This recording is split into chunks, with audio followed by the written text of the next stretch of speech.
आज हम सिर्फ 1 कप कच्चे चावल का इस्तेमाल करके सबसे कुरकुरे पकोड़े बनाकर तैयार करेंगे। ये चाय के साथ खाने के लिए बहुत ही झटपट और आसानी से बनके तैयार हो जाते हैं और इसमें सामग्री भी बहुत ही कम लगती है। साथ ही जिन व्यूवर्स को कम तेल का खाना पसंद है वो किस तरह से बना करके तैयार करें इसी वीडियो में मैं आपको बताऊंगी। इसके लिए यहाँ पर मैंने 1 कप कच्चे चावल लिए हैं। आपके घर में जो भी चावल खाते हैं उसका आप इस्तेमाल कर सकते हैं। महीन वाले चावल हो तो उसका भी इस्तेमाल कर सकते हैं, उससे भी नाश्ता आपके एकदम परफेक्ट ही बनेगा। तो यहाँ पर मैंने चावल को 1 घंटे पहले भिगा के रख दिया था। चावल देखिए अच्छे से भीग गए हैं। इस तरह से करेंगे तो टुकड़े हो रहे हैं। यदि आपको दोपहर को नाश्ता बनाना हो तो लंच के बाद में आप चावल को इस तरह से धो करके रख देंगे तो नाश्ता आपका दोपहर में 15 मिनट में बन के तैयार हो जाएगा।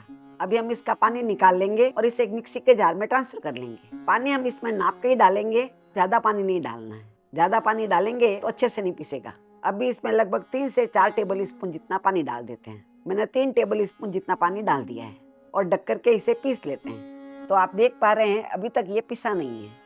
एक बार में ज्यादा पानी नहीं डालें, पानी हम वापस निकाल नहीं सकते हैं। कम डालेंगे तो और भी डाल सकते हैं। 2 टेबल स्पून जितना पानी इसमें और डाल देते हैं और ढक करके इसे हम और पीस लेते हैं। तो आप देख पा रहे हैं इसका अभी तक स्मूथ पेस्ट नहीं बना है।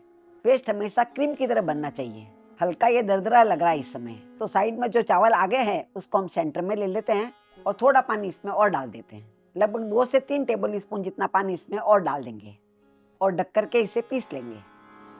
तो आप देख पा रहे हैं अभी इसका पेस्ट एकदम स्मूथ क्रीम के जैसे हो गया है। इसमें कोई तरह के दाने नहीं लग रहे हैं। इसी तरह से पेस्ट बनना चाहिए। अभी डायरेक्टली इस गोल का हम पकोड़े बनाएंगे तो चीड़े बन सकते हैं और थोड़े हार्ड भी बन जाएंगे। तो अच्छी सॉफ्टनेस के लिए यहाँ पर मैंने 3 आलू लिए हैं। जिस समय मैंने चावल भिगा के रखा था उस समय मैंने 3 आलू को कुकर में डाल करके उबाल लिया था। पहले से ही सोच लेंगे कि क्या नाश्ता बनाना है तो आराम से ये प्रिपरेशन करके पहले ही रख देना है, जिससे नाश्ता आपका जल्दी से जल्दी बन जाएगा। अभी इस आलू को तोड़ करके हम मिक्सी के जार में डाल देंगे। उबले हुए हैं इसीलिए फटाफट इसी के साथ पिस जाएंगे। आलू डालने से इसमें सॉफ्टनेस बहुत ही अच्छी आएगी। इसी के साथ स्वाद भी इसका बहुत अच्छा हो जाएगा। अभी इसमें 1 टेबल स्पून जितना पानी डाल देते हैं और ढक करके इसे पीस लेते हैं। तो आप देख पा रहे हैं घोल हमें बहुत ही गाढ़ा लग रहा है।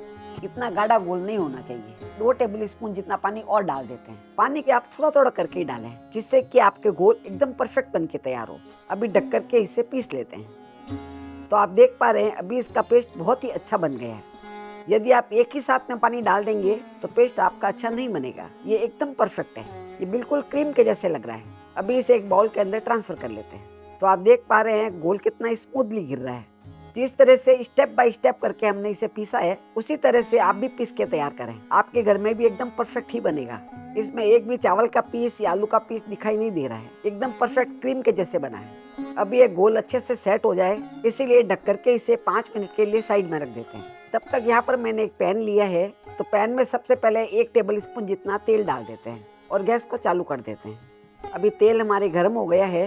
तेल गर्म होने के बाद में इसमें 1 टेबल स्पून जितनी चना दाल डाल देते हैं और 5 कलियां लहसुन की ली है ये इसमें डाल देते हैं। आप लहसुन नहीं खाते हैं तो स्किप कर सकते हैं और इनको अच्छे से पका लेते हैं। मध्यम आंच में ये बहुत अच्छे से पकेंगे। थोड़ा सा लहसुन डालने से इसका फ्लेवर बहुत ही अच्छा आएगा।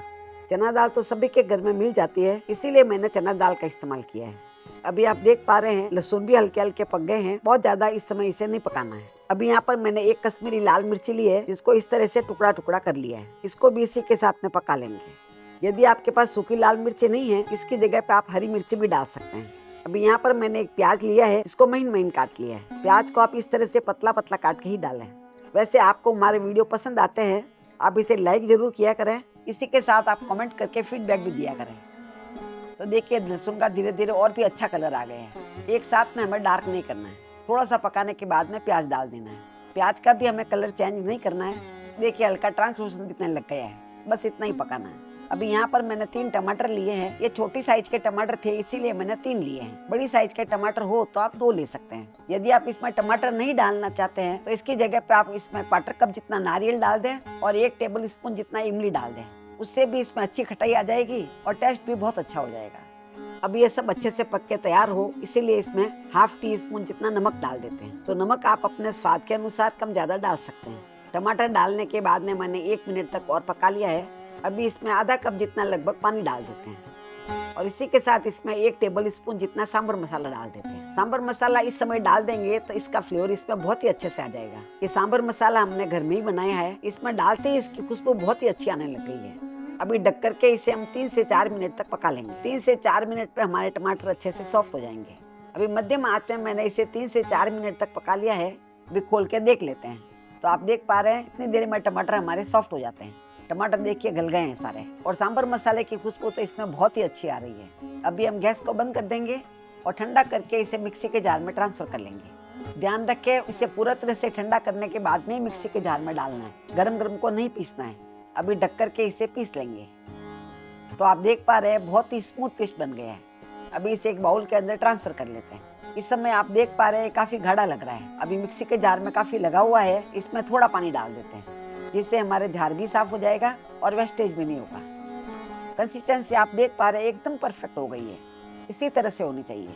अब यहाँ पर मैंने एक बर्तन के अंदर 1 टेबल स्पून जितना तेल गर्म कर लिया है। इसमें आधा छोटा चम्मच जितनी राई डाल देते हैं और 5-7 कड़ी पत्ते डाल देते हैं। कड़ी पत्तों को मैंने इस तरह से तोड़ दिया है। अभी छौंक को इसमें डाल देते हैं। ये हमारे बहुत ही स्वादिष्ट प्याज टमाटर की चटनी बनके तैयार हो गई है। इस तरह की चटनी बना करके फ्रिज में रख देंगे तो 3 से 4 दिन भी खराब नहीं होती है। और साइड में जो मैंने आलू और चावल का पेस्ट बना के रखा था उसको वापस ले लेते हैं। इतनी देर में ये पेस्ट भी अच्छे से फूल जाता है। तो इस तरह से आप देख पा रहे हैं काफी गाढ़ा लगने लग गया है, पर कंसिस्टेंसी इसकी एकदम परफेक्ट है। इस समय यदि आपके थोड़ा गीला हो जाता है तो इसमें चावल का आटा भी डाल सकते हैं, पर हमारी ये एकदम बराबर है क्योंकि हमने थोड़ा थोड़ा पानी डाल करके इसे बनाया था। अभी इसमें 1 छोटा चम्मच जितना नमक डाल देते हैं। इसी के साथ इसमें 1 छोटा चम्मच जितना जीरा डाल देते हैं। ये मैंने कच्चा जीरा ही लिया है।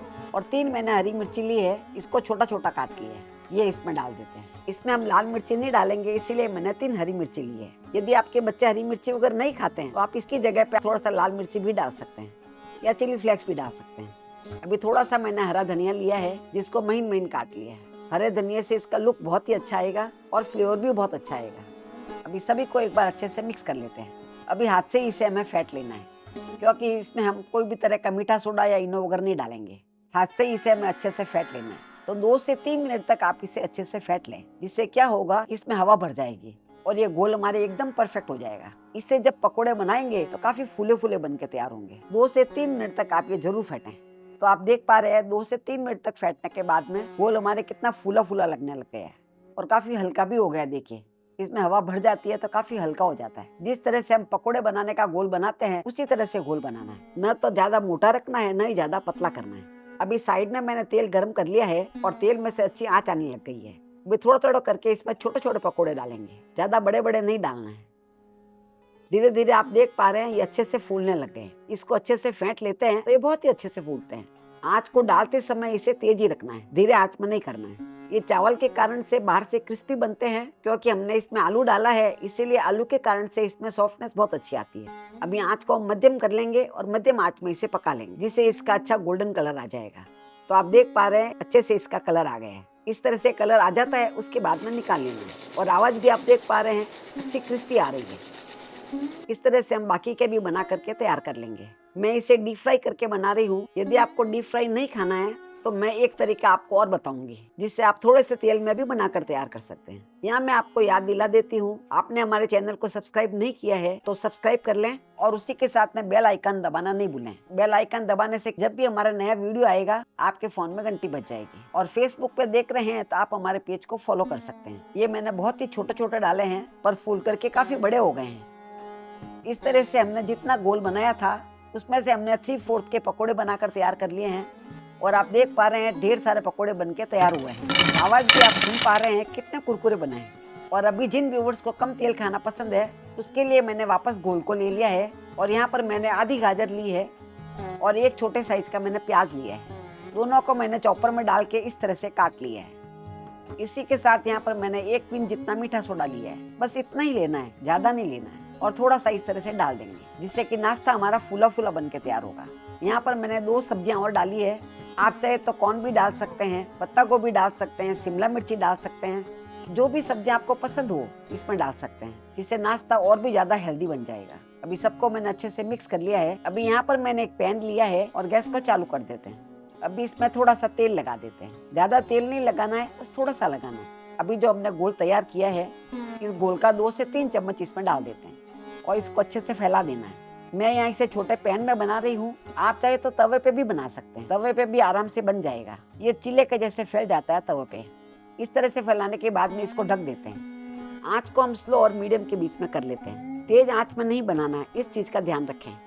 अभी धीरे आँच में मैंने 3 मिनट तक पका लिया है, तो आप देख पा रहे हैं 3 मिनट में अच्छे सूखा दिखने लग गया है। ढक करके इसे पकाएंगे तो ये परफेक्ट पकेगा। अभी साइड में इसके थोड़ा सा तेल लगा देते हैं। हल्का सा तेल लगाना है और इसके ऊपर भी थोड़ा तेल लगाना है। पलटेंगे तो बाद में आप तेल नहीं लगा सकते हैं। मैं यहाँ तेल लगा रही हूँ, आप चाहे तो इसकी जगह पे बटर भी लगा सकते हैं। बटर से भी बहुत अच्छा टेस्ट आता है। अभी इसको पलट देते हैं। मैंने इसे धीरे आंच में पकाया है, ये बहुत ही अच्छे से पका है। इसे धीरे धीरे आंच में ही पकाना है। तेज आंच में पकाएंगे तो इसका बहुत ज्यादा कलर चेंज हो जाएगा और अंदर तक अच्छा नहीं पकेगा। अभी इसे हम उलट पलट के अच्छा क्रिस्पी सेक लेंगे। आपको इन दोनों में से कौन सी रेसिपी ज्यादा पसंद आई है मुझे कमेंट बॉक्स में लिख करके जरूर बताएं। फिर मिलेंगे ऐसे ही दूसरे वीडियो में। तब तक के लिए बाय एंड टेक केयर।